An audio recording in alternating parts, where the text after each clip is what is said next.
எவ்வளவு அழகான ரூம். இது மாதிரியான ரூம் நம்ம வாழ்க்கையில சொந்தமா கிடைக்குமா? இது மாதிரி ரூம் நமக்கு சொந்தமா இருந்தா நீங்க வேலைக்கும் போக மாட்டீங்க, என்ன வேலை செய்யறதுக்கும் விட மாட்டீங்க. இப்ப இங்க எந்த வேலையும் இல்ல, நான் சொல்றத செஞ்சா போதும். இது ஹோட்டல் ரூம் தானே, யாராவது பாப்பாங்க. யாராவது பாத்துருவாங்கன்னு இவ்வளவு நாள் இளமையை வீணாக்கிட்டோம். இப்ப தனியா வந்து உனக்கு அந்த மூடு ஆசை வரலையா? எனக்கும் ஆசையதாங்க இருக்கு, ஆனா யாராவது பாப்பாங்களோன்னு பயமா இருக்கு. இங்க யாரும் வந்து தொந்தரவு செய்ய மாட்டாங்க. நான் சொல்றது உனக்கு புரியுதா?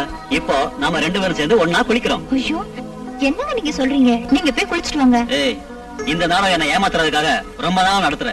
நீ சம்மதிக்கலனா சம்மதிக்கிறவங்க போய் நான் குளிப்பேன், புரியுதா?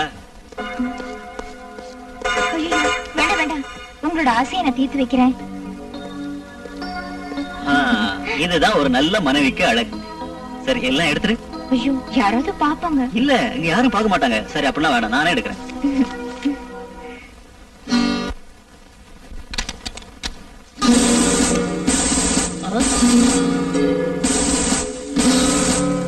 எங்கடா அவ?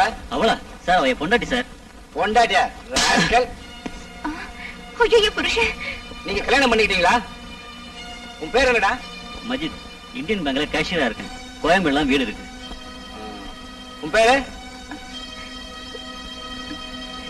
சார், நான் போய் சொல்ல, நாங்க 2 பேரும் புருஷன் பொண்டாட்டி. அதெல்லாம் ஸ்டேஷன்ல வச்சு முடிவு பண்ணிக்கலாம். வாடா. கைய விடுறா. வெளியே